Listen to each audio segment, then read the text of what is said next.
In the dramatic tale that unfolded at the grocery store, an entitled woman relentlessly demanded that I undertake her shopping duties.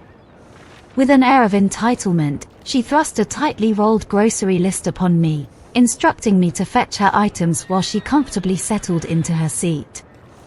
However, when I mustered the courage to decline her request, her reaction was nothing short of explosive. The situation escalated to such an extent that the arrival of the police became imperative, resulting in an unexpected sequence of events. This entire narrative is as captivating as it is unbelievable. To dive deeper into this astonishing chronicle, subscribe to AmITheA on YouTube and be sure to activate the notifications. The bewildering saga began when I reported to work one fateful Monday as the site supervisor for an armed security account. To my dismay, I discovered that the night shift employees had committed a grievous sin, leaving me with an empty coffee pot, a transgression I could not overlook. They had not only drained the pot but also plundered my coffee stash, leaving me with naught but an empty container, depriving me of my much-needed morning caffeine. The audacity of these inconsiderate individuals left me no choice but to embark on a mission to procure the caffeinated elixir that sustains my weary heart throughout the day. Clad in my unmistakable uniform, featuring black pants, a dress shirt adorned with badges and security emblems, and a duty belt laden with a firearm, baton, handcuffs, and other accoutrements, I was ready for action. To ensure there was no confusion about my identity, I had even donned a bright yellow windbreaker emblazoned with "Security" in 6-inch high letters on the back. Clearly, my appearance was worlds apart from the store's actual employees, who donned simple green aprons. As fate would have it, I probably could have handled this situation differently, but grumpiness prevailed, fueled by the fact that it was, after all, a Monday morning without coffee. In a vexed state, I found myself standing inside the market, perusing the chalkboard where the cafe's menu was prominently displayed. Little did I know that this seemingly innocuous act would set the stage for a bizarre encounter. Suddenly, a woman with an air of entitlement approached me while engrossed in a cell phone conversation. She presented me with a slip of paper, her intent unclear. A perplexed moment passed, but as soon as I examined the contents of the paper, her intentions became as clear as day. She made an imperious shooing motion and sauntered away, taking a seat at a nearby bench. Not a word escaped her lips. She barely acknowledged my presence as she proceeded to ignore me. To say I was perturbed would be a gross understatement. With mounting frustration, I inspected the piece of paper she had thrust upon me, only to find it was a grocery list. What on earth? I wondered aloud. Compelled by curiosity, I approached her and inquired politely about the nature of this peculiar exchange. Why had she chosen to entrust me with her grocery needs? Her response was as baffling as her initial actions. "That's my grocery list, of course. Fetch them for me. Now I'm in a hurry and I can't be bothered."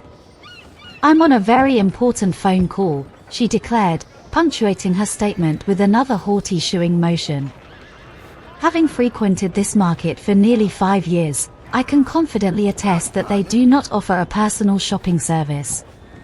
After a brief moment of contemplation, I decided to take her list and roll it into a tight ball, which I then nonchalantly dropped onto her lap. In a display of frustration, I growled at her to rouse herself from her indolent stupor and embark on her own shopping expedition. Turning on my heel, I walked away, seemingly indifferent to her ensuing commotion. As fate would have it, the entitled woman's response defied all expectations. Instead of acquiescing or acknowledging her mistake, she pursued me relentlessly. Her clamorous tirade included threats of my termination and vehement demands for me to fetch her groceries immediately. With an unwavering resolve, I firmly, but politely, reiterated the truth: "I don't work here.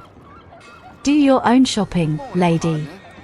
Satisfied with my response, I departed the scene, convinced that this peculiar encounter had come to an end. I proceeded to the local cafe to savor a cup of steaming hot coffee, a much-needed respite after the bewildering encounter. With a freshly brewed coffee in hand, I ventured into the aisle dedicated to the finest roasted treasures, perusing the selection with anticipation. However, the narrative takes an unforeseen twist at this juncture.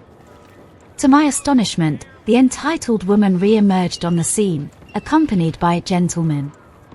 She embarked on a vociferous diatribe against the purportedly inept employees, adamantly demanding my immediate dismissal. The bewildered gentleman, who bore no association with the store, looked perplexed as he considered the situation before him. He respectfully informed her that he did not work at the store, stating, "We don't employ security here." In a moment of questionable judgment, I waved cordially at the woman and flashed her an amiable smile, concurring with his statement.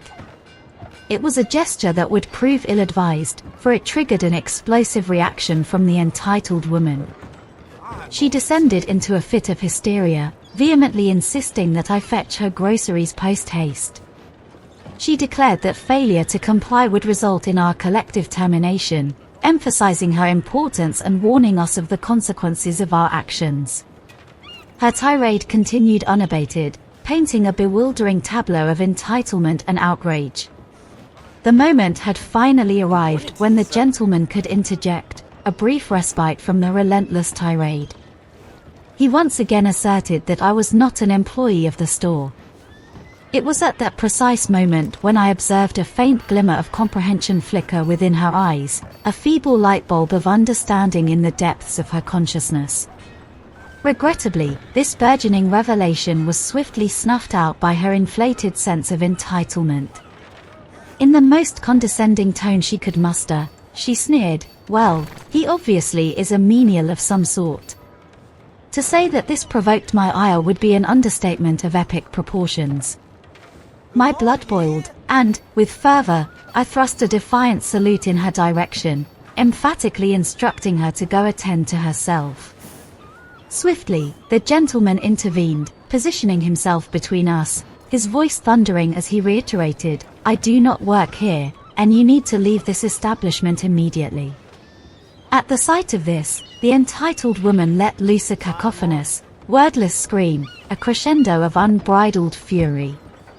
She clamored for someone in authority, adamant that she was going to orchestrate our collective downfall.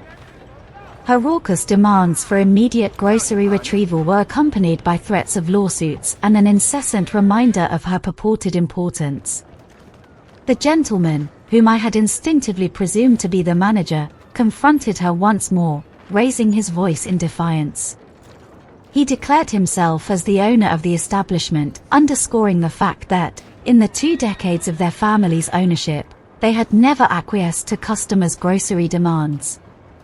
With a firm grip on her arm, he physically escorted her towards the store's front.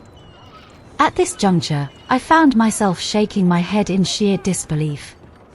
Nevertheless, I proceeded to make my selection of exquisite coffees and joined the queue at the register. As I awaited my turn, the owner approached me, extending an apology for the entitled woman's behavior. We shared a bemused moment, chuckling about the sheer absurdity of the situation. Despite his offer to provide the coffee free of charge, I graciously declined, expressing that her actions were not his fault, and I was content to pay for it. One might be inclined to assume that the tale concludes here, as bizarre occurrences are known to transpire. People, after all, can often display a proclivity for senseless behavior. However, dear audience, the saga unfolds further, revealing depths of craziness that had been underestimated by all. As we stepped outside, we were astounded to find the entitled woman, who had audaciously summoned the police. In a jaw-dropping spectacle, the entitled woman unleashed her fury on the officer who had responded to her call. She vehemently demanded our arrest for our alleged refusal to cater to her desires. She vowed to sue and insisted that someone immediately acquire her groceries. The shocking absurdity of the situation left me dumbfounded, rendering me momentarily speechless. However, my astonishment gave way to laughter, for the woman's actions had veered into the territory of sheer lunacy. Owing to the nature of my profession, which involved close collaboration with the local police department, I recognized the officer who had been dispatched. I offered her a friendly wave, and Officer Betsy, recognizing me, responded with a knowing grin. Curious, she approached us, inquiring about the unfolding events. We both recounted our versions of the encounter, while the owner, exasperated, implored the officer to remove the entitled woman from the premises. With an eye roll, Officer Betsy approached the entitled woman, issuing a firm ultimatum: vacate the premises immediately or face charges of trespassing. In a bizarre turn of events, the entitled woman, blinded by rage, poised her finger menacingly upon Officer Betsy's sternum, not once, but twice, with the potential for a third strike looming. In response, Officer Betsy displayed a remarkable feat of strength and agility. In a swift, astonishing motion, she lifted the woman into the air, executed a flawless somersault, and deposited her unceremoniously on her head. Handcuffing her with remarkable swiftness, Officer Betsy then secured her in the back seat of her patrol car, firmly slamming the door. In stunned disbelief, we watched as the entitled woman raged, thrashed, and kicked the squad car's windows, her furious outburst continuing unabated, even as Officer Betsy drove off towards the police station. Furthermore, I later crossed paths with Officer Betsy on that eventful day, and she regaled me with the continuing saga of the entitled woman's tumultuous behavior. Apparently, her tantrum persisted when they arrived at the police station, and she vehemently resisted the officer's efforts. Matters escalated to the point where they had no choice but to confine her to a restraining chair. Subsequently, she was transferred to the hospital for a comprehensive psychiatric evaluation. Beyond this point, her fate remained shrouded in mystery until a surprising update came to light. Fast forward to the present, where a multitude of inquiries from you, my dear audience, prompted me to delve further into the fascinating chronicles of the entitled woman. Your curiosity ignited a spark within me, compelling me to embark on a quest for answers. I embarked on a relentless quest for information, reaching out to various sources and conducting thorough investigations. Before delving into the revelations that emerged during my investigation, it is crucial to bear several facts in mind. Firstly, this peculiar encounter was, from my perspective, merely a chance occurrence involving a deranged woman in a store I happened to be visiting. It bore no relevance to my occupation or place of work, as the incident transpired off-site. Therefore, I saw no reason to delve deeper into the matter. Once Officer Betsy departed, it became a closed chapter, a bemusing albeit vexatious anecdote to share with friends and family. Secondly, I received no communication regarding the subsequent developments in this bizarre episode. Whether I was intentionally kept in the dark or my testimony was deemed unnecessary remains unclear. I remained a passive observer, and the events that transpired afterward were concealed from me. I will elucidate this aspect shortly. Lastly, the incident unfolded more than a year and a half ago, and since then, circumstances have undergone substantial transformations. People have moved on, and some have even departed from this world. In the case of my former employer, Andy, the owner of the company where I once worked, I had parted ways with the organization. Consequently, tracking down certain individuals proved to be a challenging endeavor, and some of the information I uncovered was conveyed through second- or third-hand accounts. With these considerations in mind, let us embark on the revelation of the aftermath following the entitled woman's catastrophic meltdown. She was initially subjected to a 72-hour psychiatric hold, a grim turn of events. During her stay in the psychiatric unit, she made a nearly fatal attempt on her own life, a harrowing incident. Medical personnel were able to revive her, and she was subsequently transferred to a more secure mental health facility. Following this suicide attempt, she endured 2 weeks in the facility and was mandated by a court order to undergo weekly sessions with a psychologist for an entire year. My heart aches for her, as no one should find themselves in such a despairing state, contemplating such dark thoughts as a solution to their problems. However, it transpired that her reprehensible husband was aware of her issues and callously denied her the necessary help, fearing that it might jeopardize his professional standing.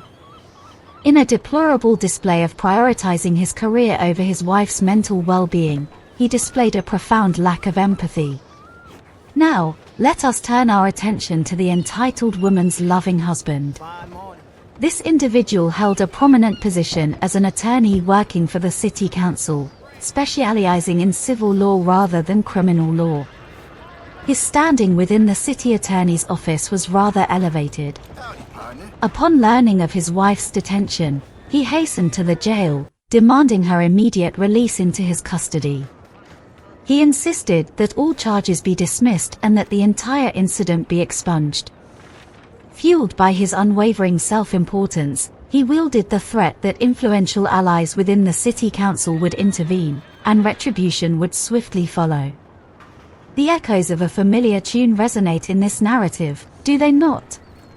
Apparently, he did gain access to her within the confines of the jail, although his pleas were met with indifference. In the face of this resistance, he escalated his demands by approaching the chief of police. In his audacious quest, he set forth an ultimatum, escalating the stakes.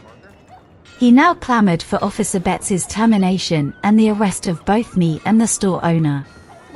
He contended that Officer Betsy should face consequences for the alleged excessive use of force, substantiated by a bruise on the entitled woman's forehead. In addition, he insisted that charges be levied against me and the store owner, alleging that we had inflicted harm upon his wife while she was on the store premises. Moreover, when the husband pressed the chief for her release, the chief delivered a firm rebuke, clarifying that the decision rested with the district attorney, far beyond his jurisdiction. Nevertheless, an Internal Affairs Division (IAD) investigation unfolded regarding the incident. I remained excluded from this process, my role as a bystander not warranting further involvement. However, when IAD visited the store, the proprietor, known as Greg, promptly handed over security footage that meticulously documented the entire episode, from its inception to the dramatic moment Officer Betsy executed the arrest. IAD scrutinized this compelling visual evidence, swiftly determining that the husband's claims were groundless. Their response to the husband was an unequivocal "pound sand," as recounted to me by now Sergeant Betsy. Kudos on her well-deserved promotion. Yet, the husband's relentless pursuit of retribution persisted. Over the subsequent 8 months, the store endured an onslaught of inspections, 6 times by the city health department, and 4 times by the city fire marshal. Furthermore, they underwent a tax audit by the state. These inquiries were wholly unrelated to the incident involving the entitled woman, but the husband, uninvolved in these audits, had evidently instigated them. The store owner, assured by a city council member to whom he had complained about this harassment, finally received respite when the husband found himself entangled in the legal suit initiated against the city by my company. The tale escalates further into the realms of audacity. The husband, in his relentless vendetta, placed a direct call to my boss, Andy, the owner of our company, coercing him into terminating my employment immediately under threat of dire consequences for the company. Misty, our office manager, was privy to the conversation, as the husband first made these threats to her.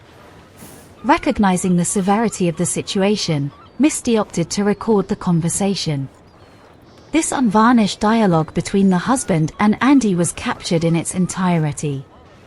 Misty remained connected, bearing witness to the subsequent conversation between the husband and Andy, the stalwart owner of our company. Encounters of this nature were not unprecedented for our company, and hence, recording such interactions became a standard practice for Misty. Without hesitation, Misty contacted our legal counsel as soon as the husband's threats were voiced. It is essential to note that Andy, a retired state police officer, did not tolerate threats lightly and vehemently opposed this individual's reprehensible conduct. Among the less amiable phrases he directed at the husband, the mildest one was "F you." The recording, "Permistis Discretion," was revisited over drinks, and it proved to be a cathartic experience. The husband, undeterred, sought to undermine our company. However, he encountered a series of obstacles. Firstly, we operated outside his jurisdiction, and I represented our sole contact within that city. He failed to revoke our contract at that location, despite the city council's endeavors. The management company overseeing the complex held us in high regard due to our exemplary performance. Moreover, the property was owned by a colossal real estate company with a nationwide presence, and it wasn't even headquartered in the state. If any complaints had been lodged with them, it remained a well-guarded secret, unknown to those I communicated with. Secondly, security firms like ours are state-licensed, not city-licensed. In a curious twist of fate, the state police were responsible for the licensing process, and Andy's longtime friend and partner helmed the licensing department. Hence, when the husband enlisted the city council to attempt revoking our business license, he encountered a resounding "piss off." Is it essential to mention that all calls made to the state police are meticulously recorded? And guess who, after sharing a drink with Andy, indiscreetly divulged this crucial tidbit? The revelation made its way to our legal team, who subsequently subpoenaed the state police for further clarification during the court proceedings. This case was eventually settled quietly out of civil court, delivering a significant windfall to Andy's retirement account. Regrettably, he did not live long enough to savor the fruits of this settlement, but for 3 days following the windfall, he was positively beaming. Nevertheless, the drama did not cease there. An anonymous tip found its way to the state police's investigative division, an entirely distinct entity from the licensing department that our officers, including myself, were involved with. This tip alleged that the officers at my site, particularly me, were entangled with a local gang involved in drug dealing and various illicit activities. Consequently, an undercover state police officer was dispatched to serve at my site, infiltrating our ranks for 3 months. I remained oblivious to these covert operations, given the need for discretion.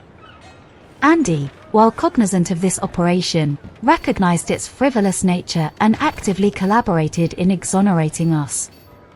Ultimately, this elaborate ruse bore no fruit, and the undercover officer turned out to be an exceptional addition to our team. His diligent work led to the dismantling of an illicit operation involving a maintenance worker who had converted vacant apartments into clandestine venues for unlawful activities, employing women in that line of work. Speculation about these activities had circulated as rumors, but details regarding the culprits and the locations had remained elusive.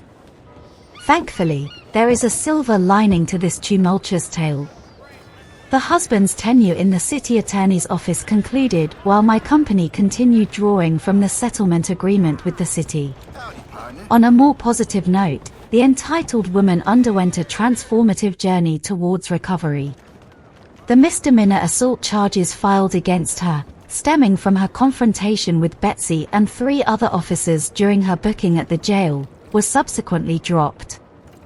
She received the court-mandated psychological assistance that she desperately needed.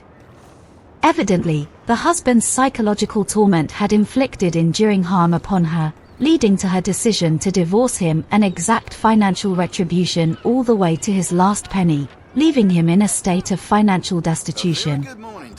Although she extended an apology to the store owner, Greg, the same courtesy was not extended to me. By the time these events transpired, I had severed ties with the company, savoring my well-deserved retirement. The entitled woman's futile attempts to locate me bore no fruit. In addition, she engaged in a candid conversation with Sergeant Betsy, providing insights into the complexities and aftermath of this bizarre encounter. My subsequent contact with Betsy led to the revelation of numerous facets of this convoluted story. Unbeknownst to me, this episode had woven a complex tapestry that I had missed entirely in the aftermath. On the brighter side, this unpredictable encounter rekindled old connections, allowing me to reconnect with long-lost friends. Furthermore, it presented me with an unexpected job opportunity, one far less demanding than the harrowing complex I once grappled with. Was I the unwitting pawn in this harrowing drama?